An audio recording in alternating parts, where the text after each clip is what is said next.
Be a part of the best pro wrestling podcast today by supporting the Going In Raw Patreon. You can enjoy access to the live taping of the show, exclusive merchandise, and patron-only episodes, and so much more. Support Going In Raw today. Click the link in the description. This is the glorious one, Bobby Roode, and you're watching Going In Raw. Hey, friendo, Steve here. And Larson. Hey, welcome back to Going In Raw, the only pro wrestling podcast you can be listening to right here, youtube.com/Stephen Larson.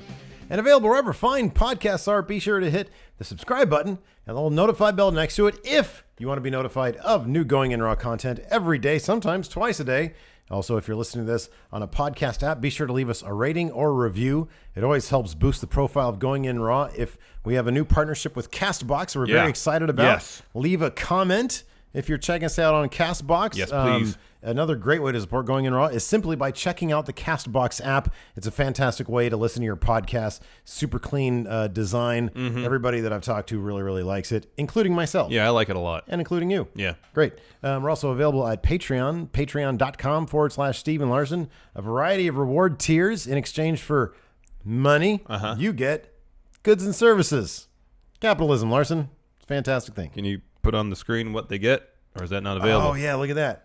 Woo! Friendo Care Package, $20. All you need is one $20 Only one pledge. Only one. And for that month that you've pledged the $20, not only do you get to submit 4 Matt Chat video questions if you want to be on Matt Chat on our Sunday show, plus you get the Friendo Care Package, a comic book, stickers, a poster where you get to choose between the obvious choice, Mecha Santa. No. On the other side is Top Notch, but why would anybody want to choose that? It's in his name. He's top notch. He's super best. And a signed Of course postcard. You want someone named Top Notch on your wall.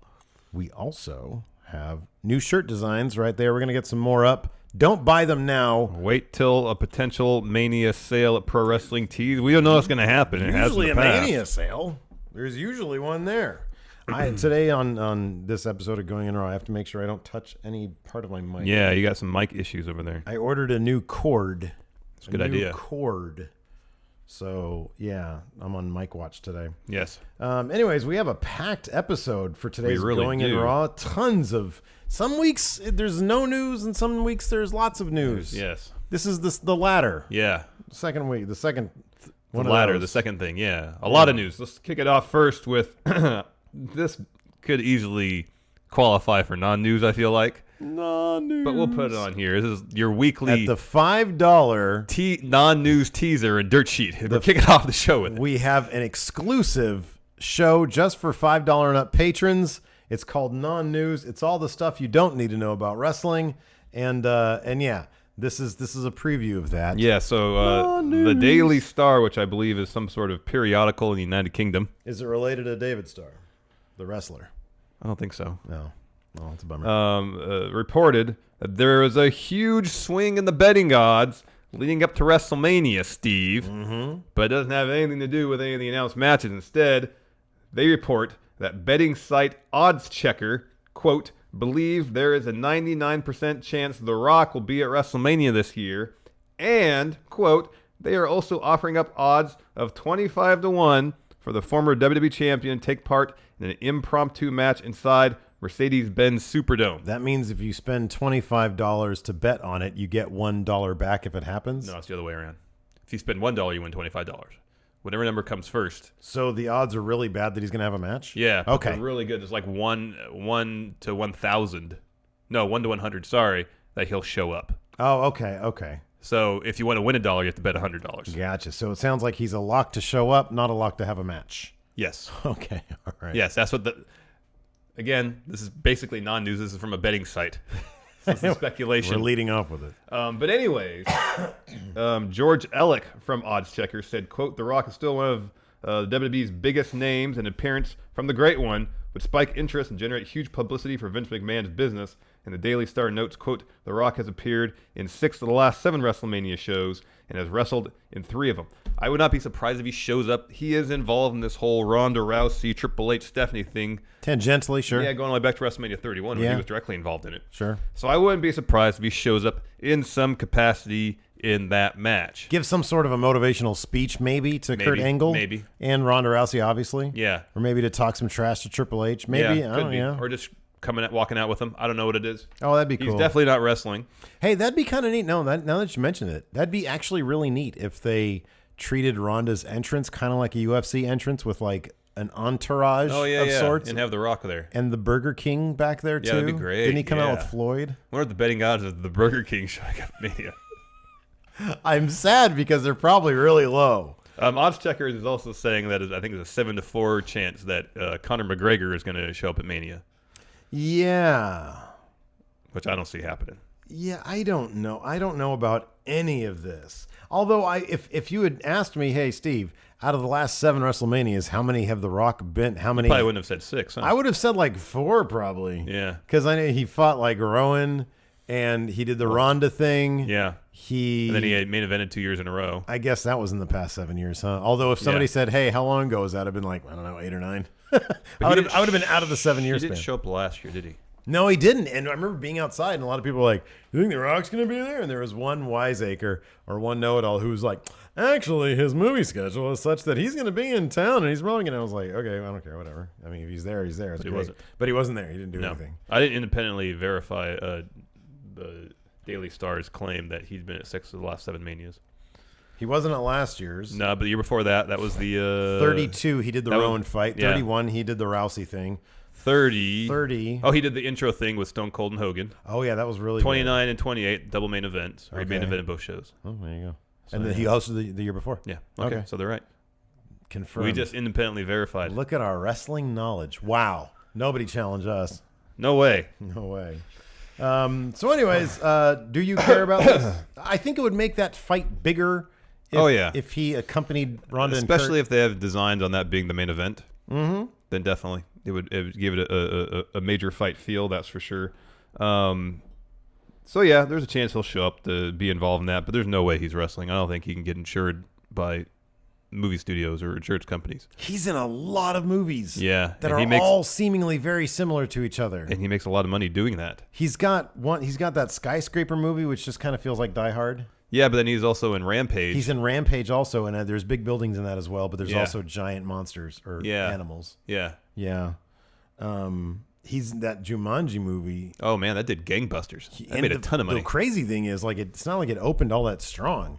It was just around forever. I think it's still in theaters. Yeah, it wouldn't surprise me. And it's on digital already. It's on digital right now. Yeah, they're not wasting any time monetizing the various platforms you can watch Jumanji through.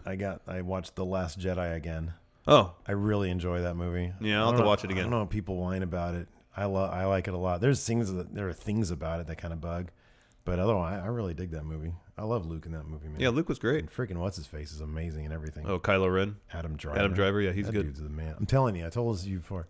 Make him the new Batman. Yeah, that'd be good. That'd be perfect. Anyways. Or Jake Gyllenhaal. Yeah, no, have it be Jake Gyllenhaal, but then like reboot the continuity or something and have that be young Batman. Ah. You know? Because he's younger. Yeah. That'd be cool. Anyways. Can you imagine Adam Driver's Batman? Yeah, that'd be good. That'd be great. Like, he can get the brooding stuff down for sure. I know, exactly. But I think he could also be like goofy Bruce Wayne guy, too. Yeah. You know, like his persona.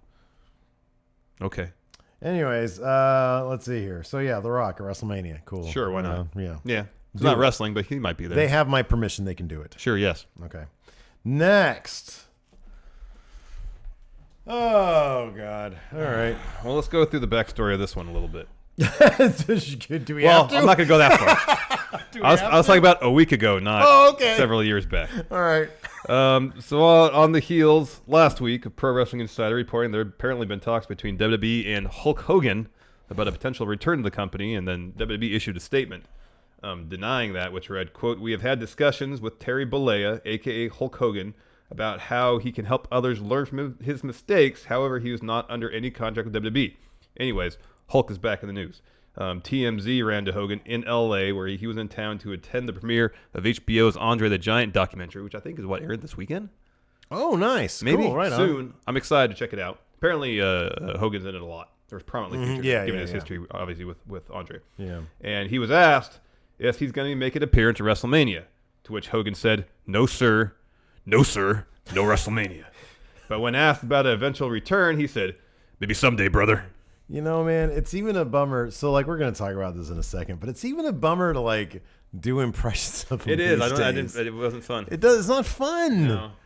Anyways, the WWE issued a statement regarding Hogan's appearance at the premiere to PW Insider saying, Hulk Hogan is an important part of Andre the Giant's history. However, his appearance at tonight's HBO premiere of the documentary and his plans to help others learn from his mistakes does not mean WWE is rehiring. Hogan is not scheduled to be at any upcoming WWE events. Triple H obviously issues all the statements that come out of the WWE. So that's a thing that we're going to have to deal with. A Hogan apology tour of sorts. I've said this before. I don't need Hulk Hogan in the WWE. I'm totally fine with them acknowledging his history. Yeah. Because it is integral to the WWE. Oh, yeah. I mean, there was zero substance to this rumor, but some people are, I think it was in the newsletter, Meltzer said something about the possibility of Hogan being like the new GM of SmackDown. The new GM of SmackDown, which, I mean, business-wise would drive their ratings up. I believe, at first anyway. Well, but potentially the risk of alienating potentially fans and sponsors. Okay, well, here's the thing. It is fairly obvious that you would like to think at least that WWE has learned from the Moolah thing. And this is a million times more magnified because of who it is. It's Hulk Hogan and, the TMZ thing, the leak tape. It was everywhere. I don't know. I wish the company would move forward and not backwards. I think one of my things is this. It's all a bit cynical, isn't it? Them saying we're talking with Hogan about how he can help others learn from his mistakes. But the end goal, what the end goal is? It's to make money off Hulk Hogan again. Yeah, I know. It's to bring him back to the WWE so they can make money as a company. So they're not really trying to work with him to see how others can learn from his mistakes. That's just what they're saying to get the ability to make money off Hulk Hogan again.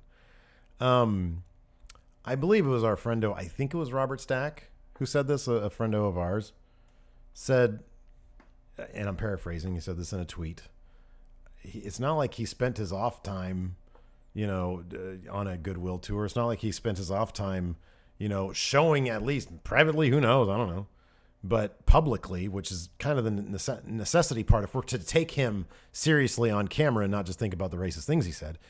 But, he didn't seem to be, besides the Good Morning, it was like a Good Morning America interview. Yeah, I think he did interview. a Good Morning America interview shortly after. But, it's not like he's really gone out of his way to indicate that, hey, you know what, I am sorry about this. I am sad about this. I am contrite or whatever. Yeah.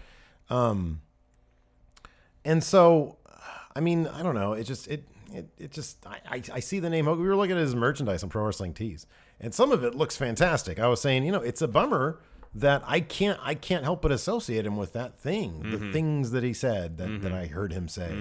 And I mean, we've received lots of feedback from plenty of people across, a variety of ethnicities and races that say, it stings, it hurts, it's gross, all sorts of stuff. That, I mean, I don't know. I've said before that I don't need Hulk Hogan back in the WWE. Yeah, I don't see what he's going to add to anything. I don't, Yeah. And so, I don't know if it would kick off with like a big apology thing, and well, it would have to. Yeah, that's by necessity. It would have to. If there was an obvious, and maybe he was waiting for a large stage like this to do that. If he's genuine, yeah. If there's genuine contrition and a genuine attempt to show that those attitudes he expressed, he doesn't hold those attitudes anymore. If there's been serious reflection, yes, and he's changed as a human being. Sorry, that's what I should have said. If he changed as a human being and shown genuine contrition, I don't know. Then I mean, I guess it's fine. If it's a tall task. If he can't accomplishment, it's just going to make the product be kind of ugly. We like to sit here and make light and make fun and criticize and appreciate. Yes. With a positive look and a tongue firmly placed in cheek. Yes. The WWE product. we like to make light of it because it's a form of entertainment that doesn't take itself too seriously. And it would sully that a little bit if there wasn't, the proper recognition of what has to happen. Yes. Mark Henry has said that Hogan needs to apologize to all the African-American wrestlers in the back. I mean, I think he's got an audience of millions that he needs to apologize to as well. Yeah. So, well, I think we both agree though that if if this, whatever they say, this relationship where they're having him, I don't know in what capacity, come in and talk to, I would assume, other talents about how to learn from his mistakes. I read it more as a mass thing, like, how can he help the WWE universe learn from his mistakes? Oh, how can it can be read either way. Oh, help others learn. Yeah, it's a vague statement. It is a very vague statement. But anyways, if you're using this to kind of clear a path for him to return without doing any like an apology tour, any of that kind of stuff, that's a terrible idea. Well, that I don't think that would ever happen. I would hope it wouldn't happen. It's the WWE. Exactly. You never know. I know. If Vince gets it in his head, well, he says, well, it's been a few years. Let's do it. Yeah. Without recognizing that he's going to risk alienating a lot of people and a fly. lot of sponsors. That would never fly. It would never fly. And to be honest with you, in this day and age, I would even wonder if, because you saw how quickly and swiftly Snickers pulled the rug right out of that Fabulous Moolah stuff. Mm-hmm. I wonder if there are other big sponsors. Oh, potentially. Would say, look, man, he can apologize all he wants. You don't need him. We don't want to be associated with him. That's a possibility. Yeah. Yeah. So, so I don't know, man. I mean, I'm interested. I'm always interested to get everybody's everybody's feedback on that. Oh, yeah. So let us know what you guys think. Yes, in the comments. definitely. But I'm sure there's probably going to be some interesting comments out there about that. That's just, look, those are my personal views, like I don't need it. If I understand that a human being has seen that those kinds of views and those kinds of attitudes are toxic and disgusting, and he's legitimately remorseful about it and learned from the experience, and not just, oh, my pocketbook and my legacy was affected. Like, I recognize that this is, so I don't know. That's my own personal feelings. No, I think we're on the same page. I think so. Next up, we've got some more WrestleMania updates. See, now this is fun to talk about. Yeah, now we can talk about fun stuff. Positive, fun stuff to talk about. Fun stuff. First up, why is Rusev getting a U.S. title shot? According to Meltzer, the Wrestling Observer himself, it's because he sold a lot of merchandise. Because people love Rusev, and when they love somebody, they will they'll get out their pocketbooks. They'll buy their Rusev Day shirts, the Rusev Day calendars, all sorts of Rusev merchandise. And apparently, according to Meltzer again, this is what happened. He mentions the Rusev Day merchandise sales have led to Rusev being pulled from the Battle Royal and put into the Fatal 4-Way for the U.S. title. Great. Hopefully he wins. As concerned, that's not enough. I want him to win the title. Yeah, put the belt on him. Have him make it the trying to think of a good pun between U.S. and Rusev Day. Yeah, well, the U.S. is in the name. Yeah, U.S. Day title. Russ champion. No, it's great, man. He sells a lot of merch. I've yet to buy. Do they sell the hoodie that he wears? The I think Rusev so. Day hoodie. Well, we're heading into the warm weather, so I'm not going to get that. Yeah, you don't need that. If they printed their shirts on better material, I'd buy a Rusev Day shirt. If they had like a nice heather gray clotheslined apparel type thing with Rusev Day that's what I'm talking about. I'd be down with that. Yeah, I'm not going to pay $28 for a T-shirt that probably cost 10 cents to make. Boy, they are pricey, man. Yeah, they are pricey. They really mark them up. Hey, I'll say this though: that Elias shirt that I got, it wasn't on the heavy stuff.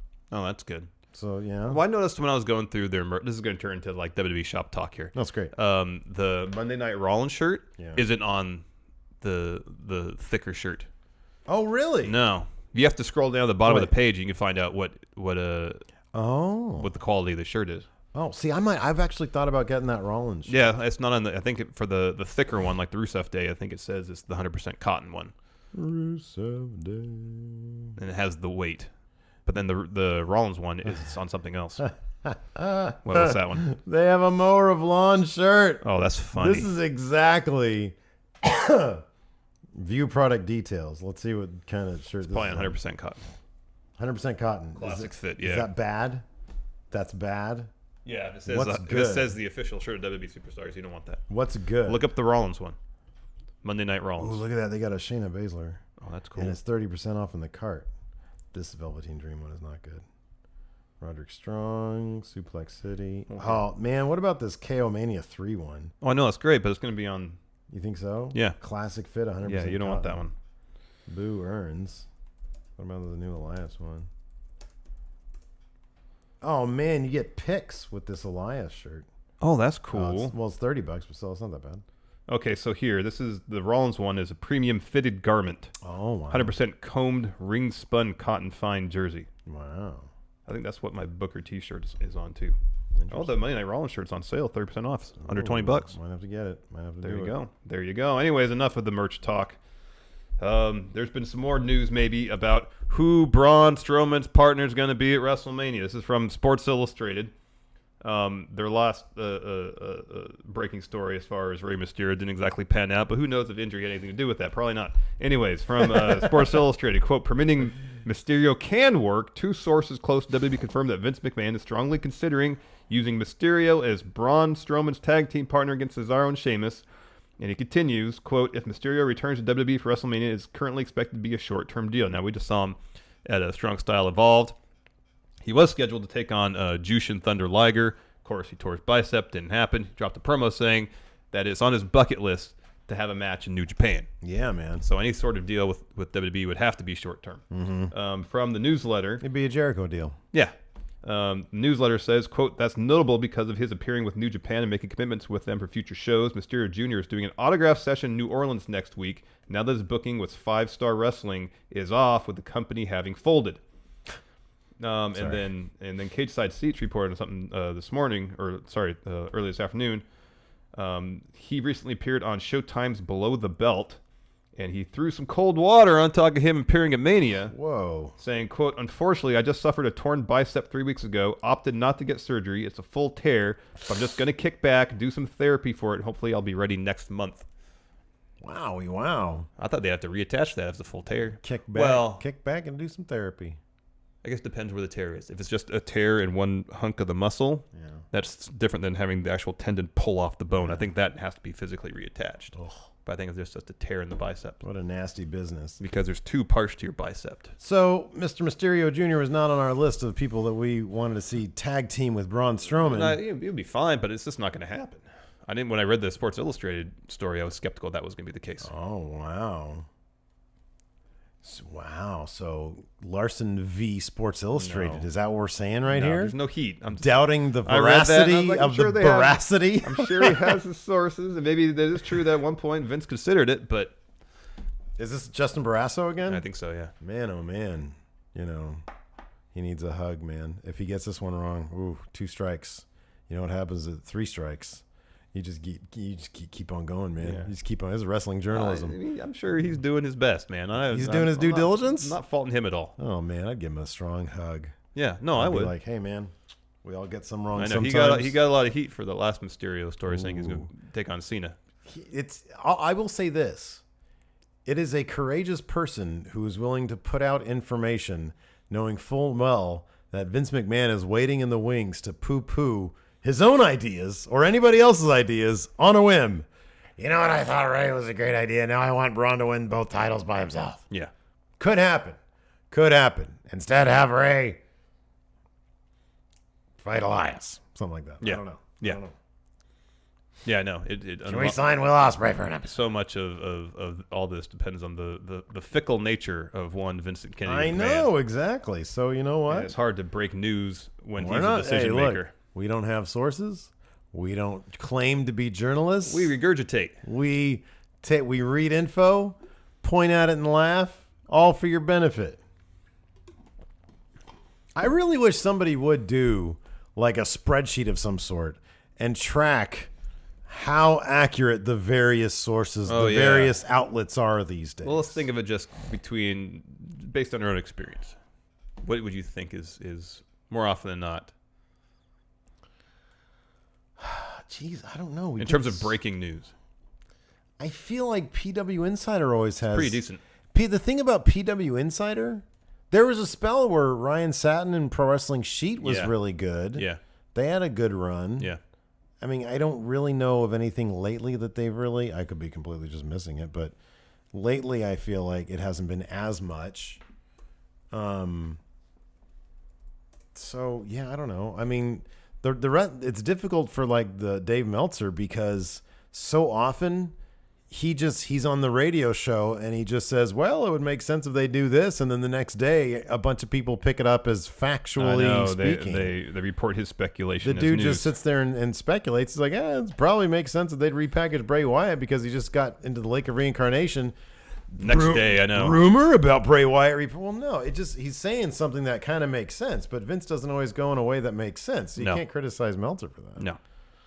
So I don't know, man. Anyways. I kind of feel like PW Insider, they don't get like the spectaculars, but they get right. Seems like it. I kind of feel like that. Yeah. That's just my gut. What do you say? No, I agree. Yeah? Yeah. Speaking of PW Insider, they had a story about Dean Ambrose. Injury update time, Steve. Oh, no.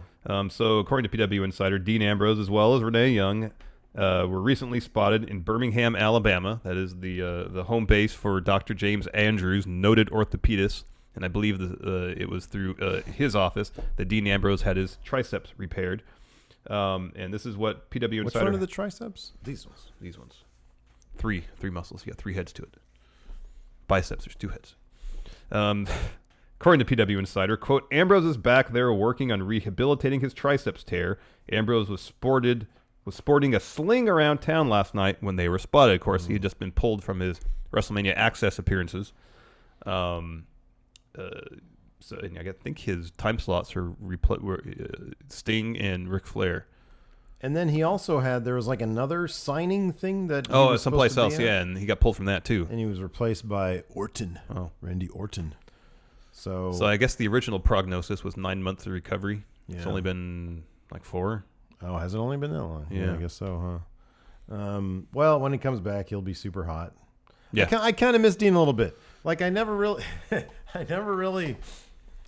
Here's the thing about Dean Ambrose. If you think about it, he's never been gone for an extended period of time. No, I mean, he was the workhorse. He was the workhorse, he wrestled exactly. most matches for like 2 years in a row or something like that. So with him being gone, I'm like, none of his matches would have been like the ones that I was looking forward to most of Mania. It's just a familiar presence. But I like Dean.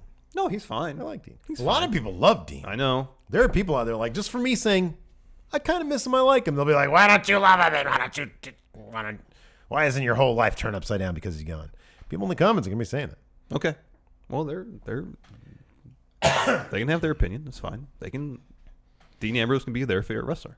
Yeah, that's okay. No, it's good. In other injury news, a newsletter, Wrestling Observer himself mentioned that AJ Styles apparently is suffering from some sort of MCL injury. That's not as bad as an ACL, right? No, because Seth last year tore his MCL, and then he was still able to compete at WrestleMania. He just put and he had a good match with Triple H. Yeah. He just put like a big pillow around it. I think the MCL, I think it's the one on the outside of your knee. I think something in terms of the integrity, the structural integrity of your knee, that's the one that's kind of least important, because the ACL is one that goes through the middle, and then I think it's the PCL that goes on the inside. Whatever happened to that kid who was drafted to the Spurs? Which one? With no DeJuan Blair? DeJuan Blair. I don't think he's playing anymore. I don't think he is either. Yeah, he had no ACLs, right? He had no ACLs. What's holding the knee? What's replacing Wasn't he born without ACLs? Yeah. So I guess just the rest of his musculature and the tendons compensated for it. Yeah, it's like Daredevil. But that's pretty crazy. You lose your sense of sight. Everything else is enhanced to superhuman. He was a really good player.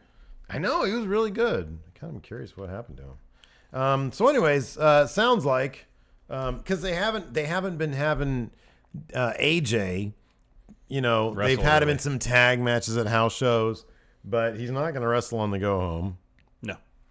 And they're At pretty least much not any amount. They're pretty much shutting him down until Mania. Smart move. Mm-hmm. I guess the hope is that it's not a tear; it's just a sprain of some sort. Oh, okay, all right. So, I mean, granted, Seth really didn't after Mania didn't miss any time. He's been wrestling ever since. Yeah. So maybe it was a situation where he was able to heal, kind of while working. I don't know. Mm-hmm. I don't really know how all that works. So currently he plays for San Lorenzo de Almagro in Spain. Probably. Argentina. Oh, Argentina. Based out of Buenos Aires. Oh, that's cool. Good for him. Mm-hmm. Yeah. He had a decent NBA career. He was a great college player at Pitt. So he was from 2009 to 2016. Wow. Yeah, 8 year NBA career. That's pretty good. It's not bad. Yep. Cool. Yeah. So yeah, that's still gonna be. I mean, a lot of people were like about a week ago. People were really like freaked out around the Madison Square Garden. Big show. Yeah, where they threw up the X and all that Yeah, stuff. people were really freaked out about that.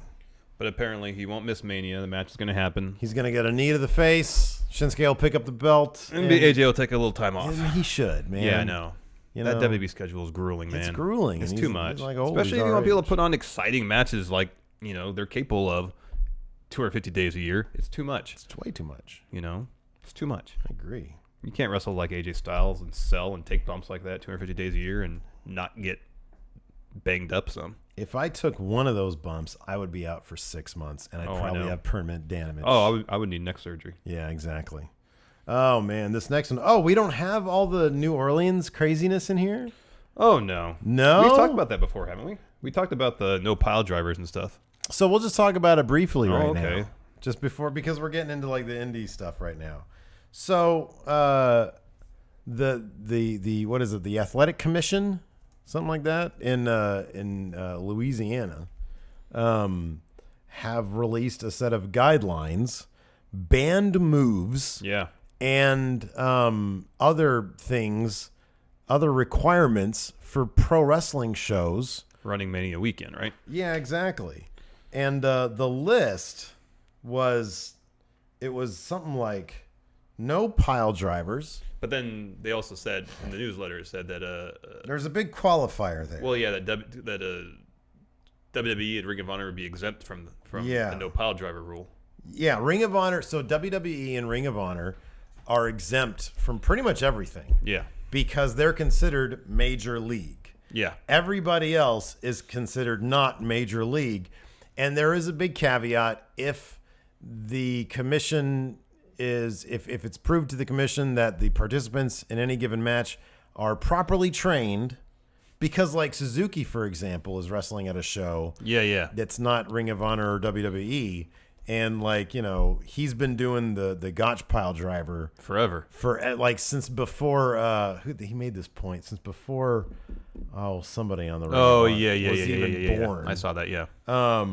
Oh man, I was looking for Suzuki shirts last night, and there's this great one to celebrate his 30th anniversary show. I Ooh, wish really? I could get. Yeah, it's really expensive though. So I'm getting this from PW. I'm sorry, this is who does the mandatory WrestleZone. I'm getting this from WrestleZone. I like WrestleZone too. Yeah, WrestleZone's really good. All variations of pile driver, all variations of power bomb, the moonsault, shooting star, or 450 splash, or any variation thereof, which involves one wrestler leaping or flipping off the ropes or turnbuckles to contact the head or neck of the opponent with any part of the body. The stun gun of any variation thereof, which results in one fighter's head or neck being dragged, draped, or clotheslined across the ropes. The striking of a wrestler's head with any object, chair, trash can, lid, etc. And no wrestler shall throw, push, shove, or force another out of the ring or over the top rope. It's like Bill Watts' book in this state. There was another one. I got some like David Starr, the wrestler, fantastic wrestler. Yeah. Also, there's this one here. Appearance of participants. All participants' skin must be clean and free from grease or other sort of lotion or foreign substance. The fingernails must be trimmed well below the fingertips, and the participants must be clean-shaven. Larson, you're not booked. Well, I'm not going to WrestleMania or New Orleans for WrestleMania. I won't be in the state of Louisiana, so I'm fine. Well, good for you. There's also an issue right now that a lot of people are talking about the what is considered by some as an excessive sales tax that they're required to charge for selling merch. So, like a lot of the wrestlers are saying, "Yeah, I'm not going to be selling merch in any stores," which is a huge, yeah, that's be a huge moneymaker for them generally over the weekend.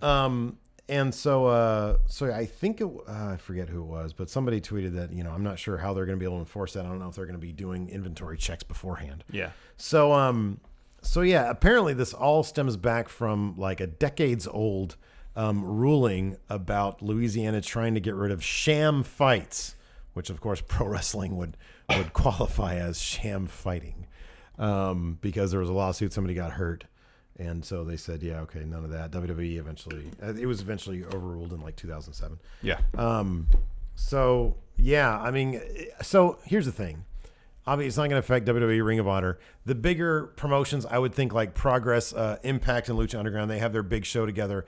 I don't even think they're going to have a problem. The problem's going to be the real small independent promotions. A lot of shows run in coordination or in conjunction with WrestleMania, and the smaller shows might have problems because I'm not sure what the ratio is between number of commission members and or representatives. People who can go out there and inspect, do inspections and such. Like the shows, I would think. Well, commissions have their own doctors supposed to clear or do physicals and all the competitors too. Yeah, I would think that the bigger shows would get priority. I mean, you just figure they're going to bring in more tax dollars or whatever. Yes. And so this could be a problem for the smaller shows out there. I hope it's not. I hope it's much ado about nothing. Yeah. But it sounds like if you're putting on a wrestling show, it might be a massive headache. Yeah, it sounds like a huge headache. Yeah. Speaking of potentially massive headaches, it's time to say goodbye to the American Legion Hall in Reseda, California, if you're a Pro Wrestling Guerrilla fan. So this is pretty interesting. Yeah.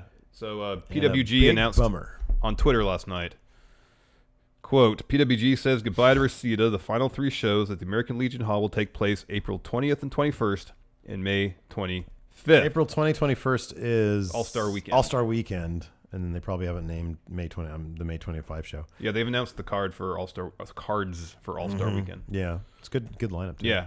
So that's a bummer. Of course, they just had their last show, Time is a Flat Circle, at the Globe Theater in downtown Los Angeles. Keith Lee picked up the PWG title, because of a ticket issue with PayPal and such.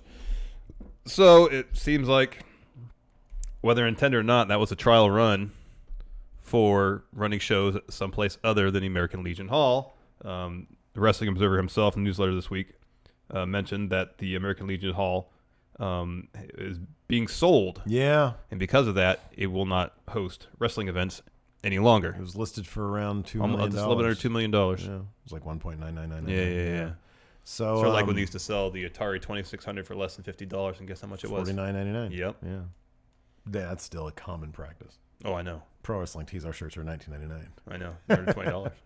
You too can get a Going In Raw shirt for less than $20. Exactly. Yeah. So yeah, I'm very glad that we got to see 2 shows there. So that's awesome. I might try to go down May 25th. Maybe. We'll see how things work out. See if Lacey might want to go, and if you want to go, you can go. We'll see, though. We'll see. I don't really like traveling. The month of March I had to travel a lot, so. All that being said, I'm ready to chill out a bit. From what I understand, the Globe Theater, fantastic location. Oh, the pictures look great. They look fantastic. They had a screen up with the giant PWG logo and some lights and stuff, and apparently it was like air conditioned. Yeah. They had couches. That is the most exciting thing to me. Because if I can sit on a couch and watch PWG, are you kidding me? Oh, I know. That'd be fantastic. I don't I care guess where in the building. The drinks are more expensive at the Globe Theater versus they're like American Legion fancier Hall. drinks. It's no more of like bringing the pitcher and just filling it up. Yeah. So look, it's a bummer.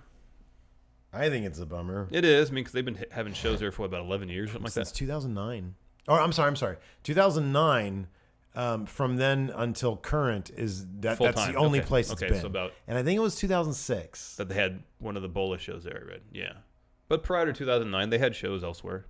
It wasn't like it's been the full time of PWG the entire time since 2003. Right. So it is a bummer, though. Yeah, it is. I mean, it's the atmosphere. I've said this a million times over. Being in that location with the level of talent they brought in, with the community feeling that you get, Meltzer in the newsletter mentioned, you're not going to get people bumping into you and spilling their drinks on you, which was just part of the thing during the summertime when it gets super hot. It is really hot in there. Yeah. That's not going to be a thing anymore. There is something about that hot, sweaty, almost underground feeling environment.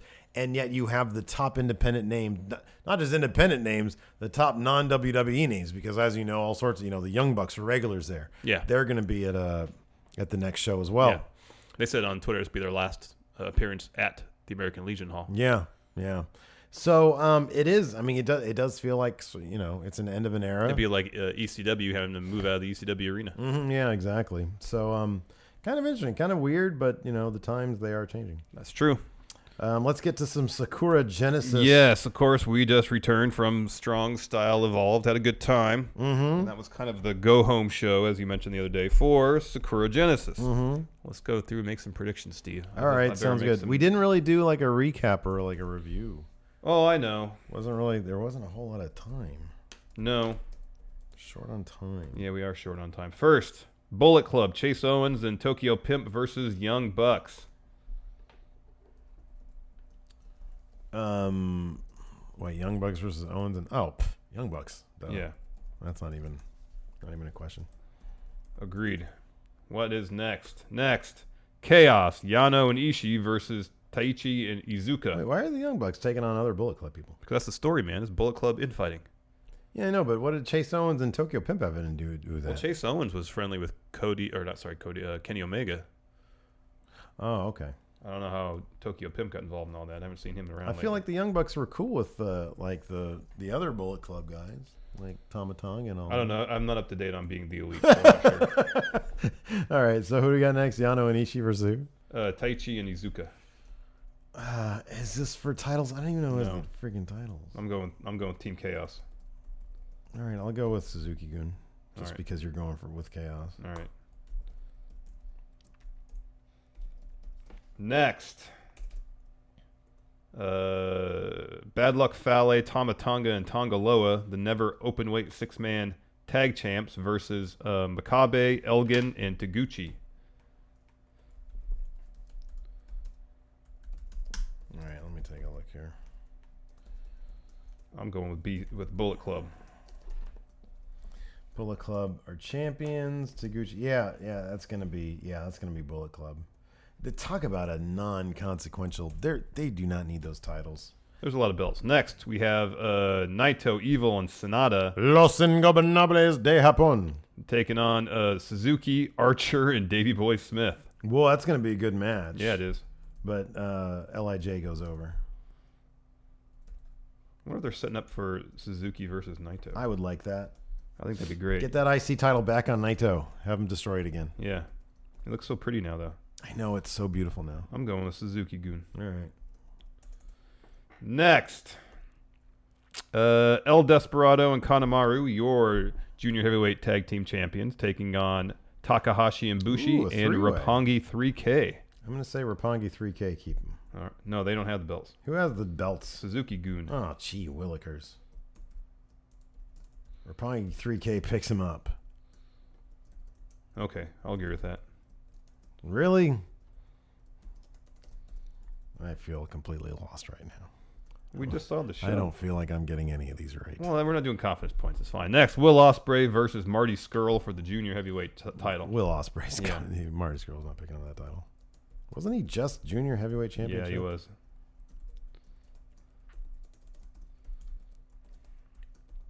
Next, Golden Lovers versus Cody and Hangman Page. Golden Lovers. Yeah.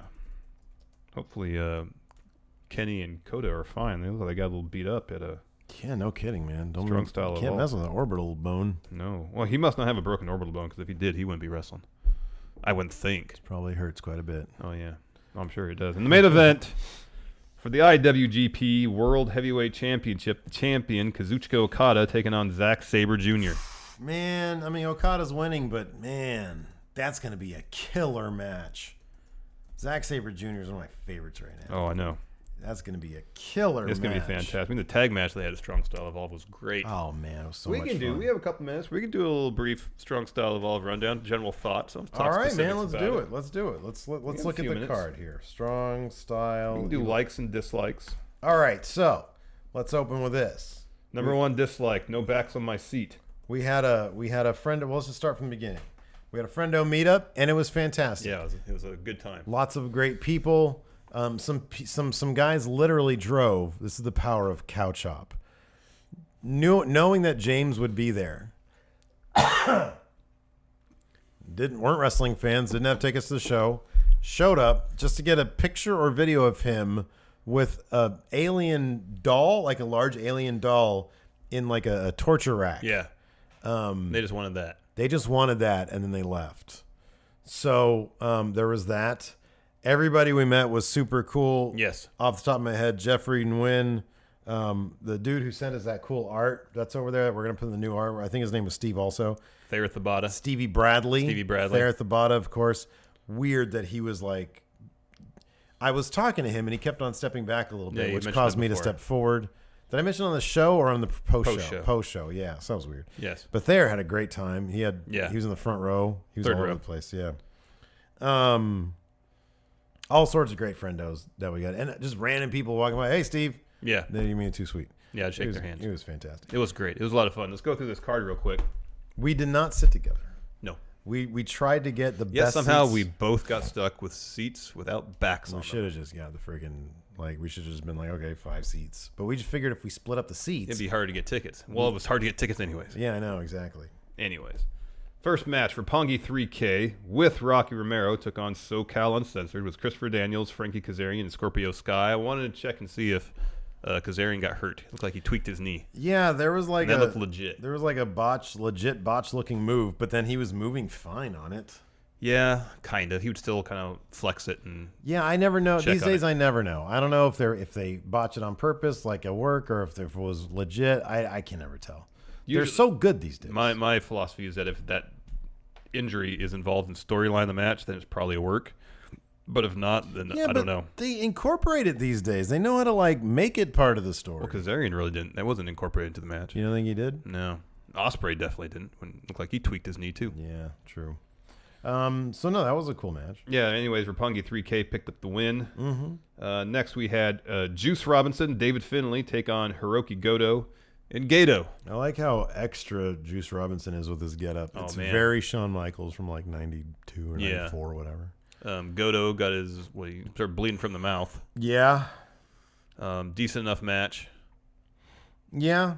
Yeah, it was what it was. Juice and David Finlay go over. Oh, that's right. I was up in the concourse at this point. I was about to get some popcorn. Oh.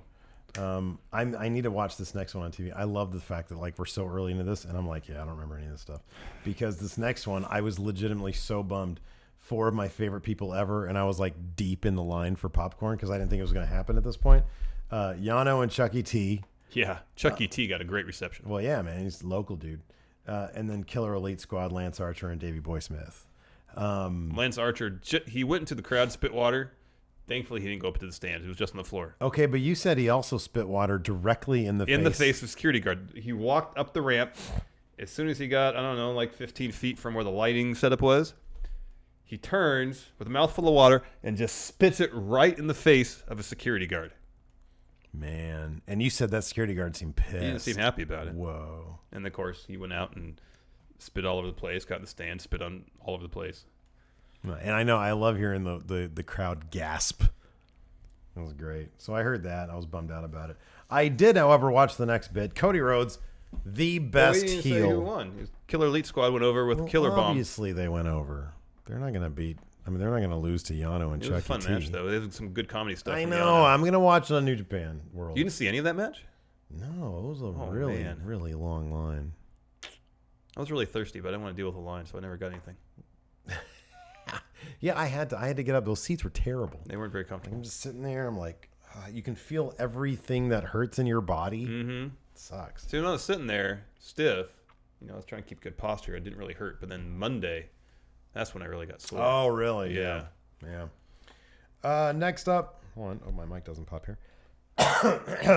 Next up, Bullet Club, Cody and Marty Scurll versus Team Cody versus Bullet Club, Guerrillas of Destiny, Tamatanga, Tongaloa. Tamatanga got a huge response. Yeah. Crowd loved him. All sorts of FU Cody chants. Yes. Which was great. Cody is the best heel in the business, bar none right now. He's doing amazing work. If you haven't watched it, his interview, him and Brandy give a press conference afterwards, and it's a work of art. It's so good. They're both hilarious. Oh, yeah. And he's just doing great work. Each time I've come to Long Beach, I've been received fairly poorly. I'll talk to New Japan about not booking me next time I come to New Long Japan, Beach. maybe don't book me in Long Beach anymore. Oh, that was so good. So good. Well, do you think what are the chances of you and Kenny reconciling? We will not be reconciling. That's not going to happen. Pretty poor. Pretty poor, Something like that. Oh, he is fantastic. He's great. Anyways, there was a good dynamic between him and Marty too, where before the match started, Cody would pose, get booed. Marty would pose, get cheers. Yeah, people love They Marty. did that back and forth for a while. Early on the match, the Guerrillas Destiny knocked Cody out of the ring. Marty got behind him, was like talking trash to Cody, as if to say, "No, I'm aligned with these guys now." Yeah. Guerrillas Destiny turned their attention to him, laid him out. He gets tossed outside the ring. He gives Cody a huge hug. Yeah. Some good character stuff. Some really, really good character stuff. I really love the stuff Cody especially is doing with Bullet Club these days. And they ended up going over. They beat Guerrillas of Destiny through superior intelligence. I forget how they won. How they win. I don't remember. Next up. It's weird that Naito is so buried in this thing. I know, but he might have got the loudest pop. He did get the loudest pop during the pre-roll with all the faces and names, but that and then him coming out, he got the loudest pop. Was they for the Okada match? Was anybody near you booing? There's a couple people booing. Booing who? Okada. Really? Yeah, there's a couple people near us that was booing. We were literally like kneeling in prayer at his altar. I know. Okada is God. I know. There's a couple of people near us that were booing. Man, that's crazy. No, I was firmly within the religion of Okada section. Same. I mean, like pretty much everybody in this match, you can dedicate religion to each of them. I mean, for me, my spirit, my savior is Minoru Suzuki. And here's the thing, I love Suzuki, and I worship at the altar of Zack Sabre Juniorism as well. Mm-hmm. And but still, I understand who top god is, and that's Okada. Oh yeah, I know. He is god of wrestling. In the pantheon, he is top god. Oh man, he's definitely top god. I understand that. He looks like a god. Oh, I know. Anyways, LIJ takes on Taguchi Japan. LIJ goes over. It was a fun match. Yeah, it was. Yeah, that ended with a Destino. I know that. Yeah. And they did this amazing pose afterwards that just looks so cartoonish and anime style. Oh, but it's so cool. And because Ticking Time Bomb, number one, every time Ticking Time Bomb is in a match and Dragon Lee's in a match, they always start it off. They had like a 3-minute chop off. Oh, I love it. Chopping each other. I want to go back and watch some old CMLL. I want to see their actual feud from CMLL. Yeah. But no, it was just, it's so much. They're so much fun. They are so much flipping fun. And so yeah, that was a great match. People were popping huge for that building. The acoustics were great. Were amazing. Like that place was a rumbling. Yeah, it was awesome. I mean, the first match they were doing some pretty basic stuff, and they were getting pops. People were really happy to be there, man. Yeah, man. Yeah. Next, Will Ospreay versus Jushin Thunder Liger. Of course, it was originally supposed to be Rey Mysterio taking on Liger. Was it a 10-minute match? I thought this was like a 7-minute match at most because it felt really quick. It did feel quick, but it was it was solid while it lasted. So before this match, Rey Mysterio Jr. came out and he apologized to people for not being there or for not being able to perform. You know, he's obviously got a ripped bicep. We talked about that before. And so yeah, he was sitting ringside for this match. At one point, Will Ospreay had Jushin Thunder Liger in 619 position, tried to take advantage, but Liger was able to counter. Mm-hmm. Evidently, the 619 is not. Maybe it's because Mysterio's so short, but like when you see Will Ospreay do it, and then you see Cesaro try to do it, it's always so difficult for them to pull it off. I think because they're tall. Yeah. It's probably why. Yeah. Because his was ugly as crap, and then it was reversed. Yeah. But anyways, Ospreay went over afterwards. He got on the mic and said, I want to take, with all due respect to the legends, I want to take this title, the junior title, to the next level. But to do that, I have to beat more legends. And he called out Rey Mysterio.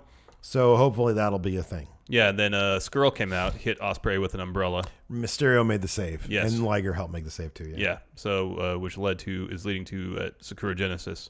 We just mentioned Ospreay versus Skrull. Yeah. Next, Suzuki-gun, Minoru Suzuki, and Zack Sabre Jr., two of my favorite wrestlers in the entire world. And by the way, when Suzuki's, what's the name of his theme song? Kaze Ninare. Yeah. When that. Oh, I've never sang anything so loudly. When that chorus hit, the entire place erupted with it. Yeah. It was great. So they took on the IWGP Heavyweight Champion Kazuchika Okada and his buddy Tomohiro Ishii. Yeah, fun match. Yeah, really fun match. This was great. Zack Sabre Jr. is a flipping star, and all the chanting that he started stomping on Ishii in tune with the FU Sabre chants Let's go, Zack. while he's giving the middle finger. Well, here's the difference between Cody in terms of being top heel in New Japan versus Zack, where Cody is pretty much unanimous boos. Yeah. Whereas Zack will get his fair share of heel heat, but it'll always be countered by people who just appreciate his wrestling. So there was F.U. Sabre, Let's Go Zack, back and forth, and it was super loud. Yeah. I feel like everybody in the arena was at least saying one of the two. Because his wrestling is next level. I know. It is next level. And if this is just a small slice of what we're going to get for the main event of Sakura Genesis, It's going to be off the hook. Fantastic. It's going to be fantastic. And I don't know why Suzuki and Ishii aren't getting into a feud right now either. Oh my God, I know. Every time they were in the ring together, I was like, have we seen this before? Can I go back and watch this? Well, I'm sure they've wrestled before, yeah. I'm sure they have. That one, but I want a fresh feud over the IC title. I know. That one segment where they were hitting each other with elbows and the whole building would get quiet so you can hear Everybody would be on like, flesh. shh. Oh my gosh. Oh, it was great. That first one Suzuki gave Ishii sound like someone hitting a turkey with a baseball bat. Yeah, man, it was devastating. It was all good stuff. Suzuki going to win over. Yep. Which, if you do the math, means obviously. Yeah. Okada's Zack gonna made Ishii, or they stopped the match after Zack put Ishii in some sort of crazy hold. Yeah. Next for the U.S. title, Jay White versus Hangman Page. It's kind of a bummer this match had to follow the previous one because the previous one the crowd was super into it. Yeah. And they were kind of cool on this one, and both of them tried. It got off to a slow start, and I just don't know if people were just into the match. Period. They tried. They were dropping each other's heads left and right. Yeah, I know. You need more than that. I think people are at a weird spot with the United States title in general. Mm-hmm. Jay White is a fantastic young worker who seems to be saddled with a gimmick that doesn't really fit. I know. It him seems like that someone well. more grizzled and older should have that. Right? Someone leathery. Yeah. Like, if they had I'll put it this way. Well, that's not even... Imagine if Lance Archer had that gimmick. Somebody who even looks yeah, that would have been cool. And this kind of counters my point because Sonata's a young guy. Imagine Sonata with a switchblade gimmick. Mm-hmm. That would really fit because he looks the type. Yeah. Jay White just doesn't look the type. Yeah. You know? Yeah. And yeah, he needs that. But I mean, at least Sonata is a very imposing presence. Mm-hmm. Jay White really kind of isn't. Not really. You know? That being said, he's a terrific worker. These guys work their butts off. And he's still young. He can still grow into the role. Oh, yeah, and I hope he does. Yeah, I hope he sticks with it. So no, I actually, I watched this up in the concourse because my back was killing me. Yeah, same here. So I went up there and wait, you were up in the concourse too? Yeah. Oh, what a bummer. We didn't link We were up. kind of opposite sides of the arena, though. Oh, what a drag. Anyways, so when I saw this match, I really enjoyed it. I understand because there really isn't a lot of I think the problem is because both these guys are relatively young. Neither of them have like a big backstory with each other or... Well, the impetus for the story was more Kenny Omega. Right, no, exactly. Than anybody else, you know? Yeah. So I think just the lack of build, the lack of history between the two of them kind of overshadowed the fact that they're actually terrific athletes and they can do a lot of stuff. And they're also not... New Japan has like next level storytellers. Yeah. And they're not there yet. Not to say that they can't be or they won't be, but they're just not there yet. That's why when you mix, an older guy, like if it was Suzuki versus Jay White, that's a match that I would love to see, to see what kind of dynamics. There's all sorts of different dynamics that you can get out of that match. Yeah. But two younger guys fighting over a belt that itself is really new. Itself is really exactly. Yeah. So it's like I think people just don't really get how are we supposed to approach this match in terms of our emotional state. Yeah. That's kind of important in New Japan. Yeah, it is. Jay White goes over, hits Hangman with his finisher. Afterwards, David Finlay comes out, spears Jay White, challenges him. Another guy we're not really sure exactly how to. Now, thinking about it now, I wish they had, instead of Finlay, they had picked his tag team partner from the night. Juice, yeah. He's nothing against David Finlay, but he wrestles not very often, usually in tag matches early on the show. Or he's like going over Young Lions. Yeah. He's like a gatekeeper for Young Lions. Whereas I know Juice has a decent following. I thought they were going to push Juice like 6 months ago. I know, me too. Thought he was going to get that never overweight title. Never open weight. Open. Oh, man. Next up. Main event. Golden Lovers versus the Young Bucks. I can't say enough great things about this match. besides like the time Kota Ibushi tried to kill himself almost. Exactly. But then there was the time that Kota Ibushi just saved 3 lives also. Well, yeah. Yeah. So that was great too. Oh yeah. This match was storytelling at its finest. The story that built to this match was so well has been so well executed. This match lived up to that and exceeded that, and has turned this angle. If it wasn't already the hottest angle in wrestling, it definitely is now. Yeah.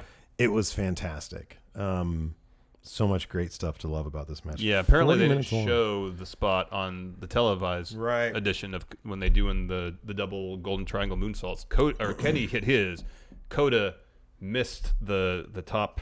What's the bar that goes from the ring post to the turnbuckle? Looks like he got his foot, if I remember correctly, got his foot caught on it and tumbled to the floor. It looked like it almost landed on his head. Yeah. He tries to save the spot. There's miscommunication, I think, with Matt. Before they finally hit something where he kind of does a judo throw on him on the floor, and then afterwards they do the spot where Kenny does the you can't escape spot where he does the rolling senton, goes for the moonsault, but before that Kota does the shooting star press standing one.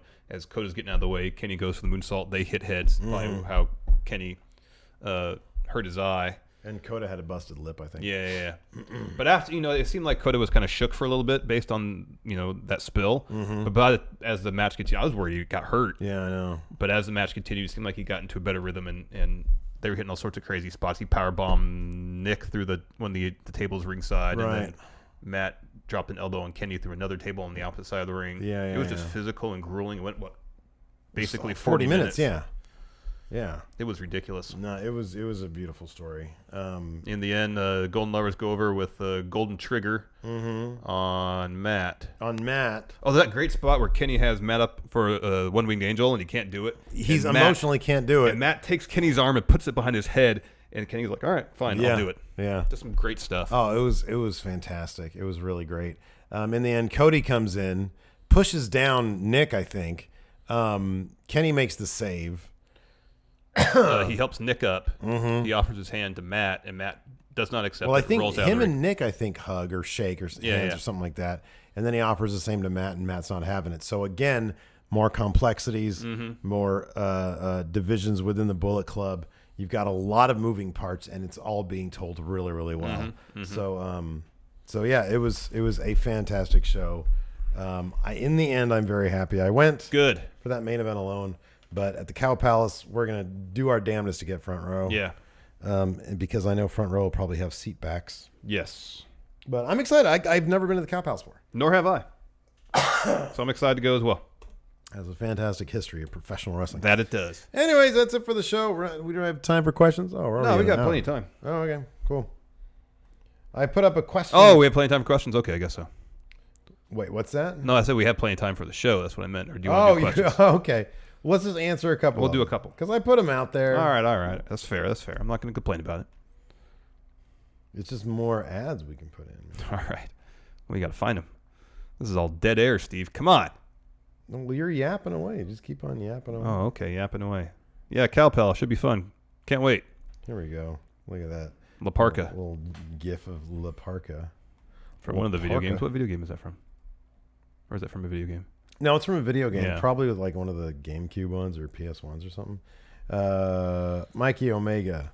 Which members of the Bullet Club have the high... Oh, by the way, Mikey Omega is the moderator, the creator of the Friendoverse closed Facebook group. Yes. If you like the Facebook, which those numbers seem to be dwindling these days, hop on there and search Friendoverse. It's a closed group. Ask for permission to hop in. It's a great, very positive group. Yes. If you're a jerk, you're not allowed in. Yes. Let's keep it positive. If you act like you're cool and then it turns out you are a jerk, you will be kicked out. He has kicked out people, and I love that because no jerks allowed. Let's just be cool. Yeah. Anyways, he asks which members of Bullet Club have the highest ceiling if they were to get signed with WWE. He says he feels like it's Marty because he has a great character, and WWE would never let Kenny or the Bucks wrestle the way they can and should. Highest ceiling, I think, would be Kenny. I think Kenny could adapt.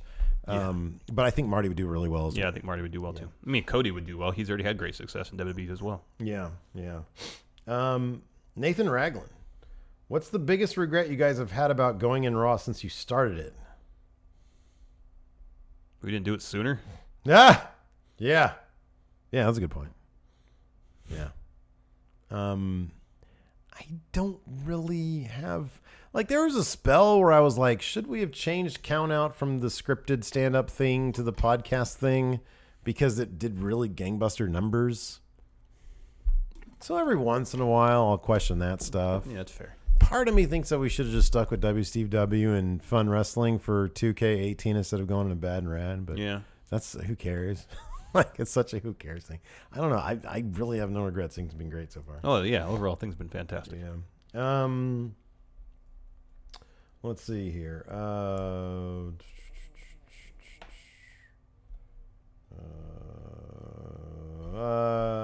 Toka Lurker. Do you think anything will change with the WWE product if they move from USA to Fox Sports? Oh, that was an interesting in the newsletter. How they said that I guess both NBC, Universal, and Oh, they were reducing their commercial time. Fox are reducing their commercial time and just charging more premium. More per ad. More per ad, yeah.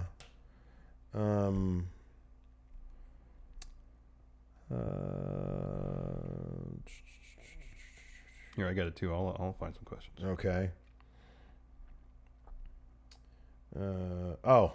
This is great. Greg Morris. What is the best hype video for a match ever? He says he likes Rock Austin 2 for Mania 17. Funny he mentioned that because somebody put that's the My Way or the Highway one. Somebody mentioned that on Twitter not too long ago, so I looked at it just yesterday, and I have to say it's the best. Oh, It is yeah. freaking brilliant. That song, like, say what you will about Limp Bizkit, that is a damn fine song, especially for a wrestling build. So I would say that. Jason Lewis, every takeover paired with a Big Four pay-per-view seems to have been better than the main show. Do you think Vince notices or cares? No. I think he thinks, and I think properly, that they're two completely different animals. Mm-hmm.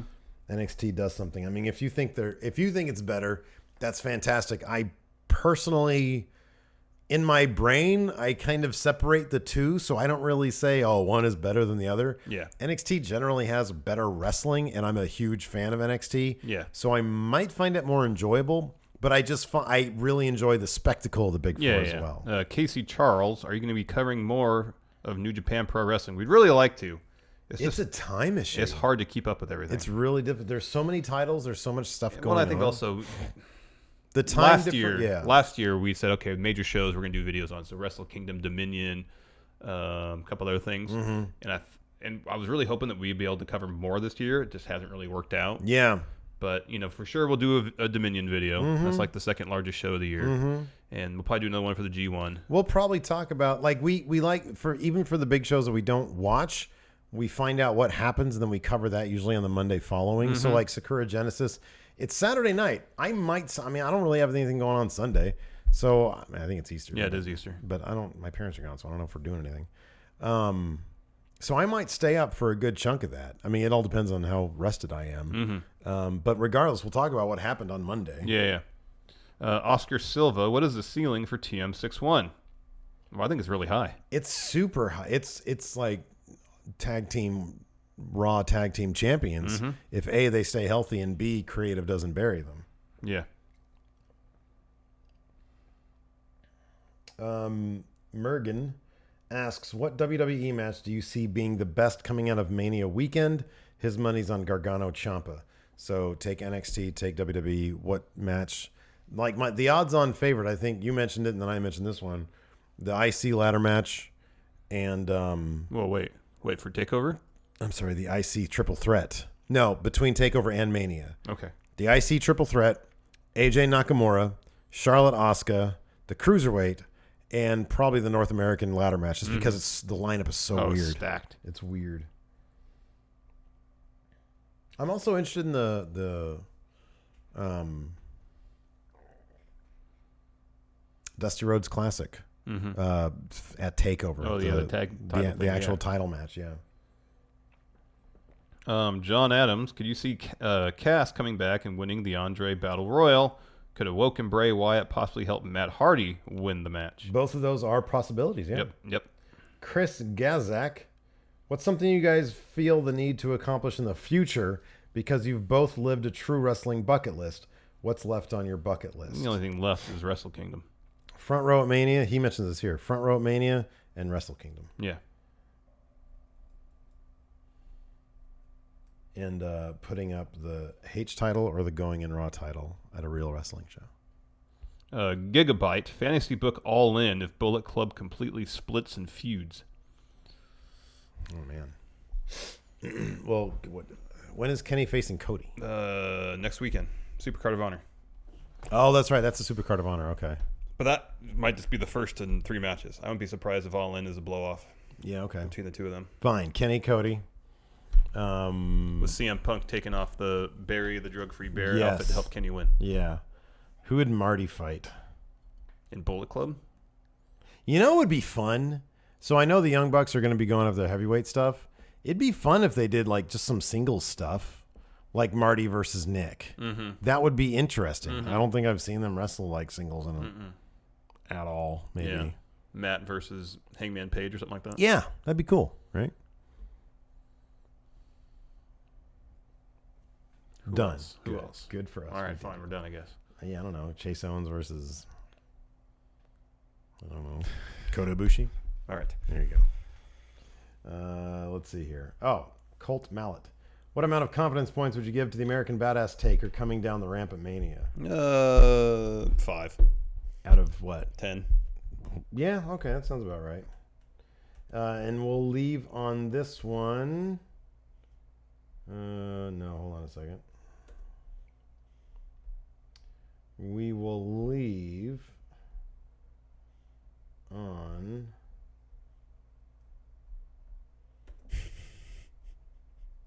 Wow, are you laughing? No, it's kind of petering out. I know, right? No, you said we were leaving on one. We got to leave on one. I know, exactly. I can't just say we're good. Let's go all the way to the bottom and see if there's something good there. Okay.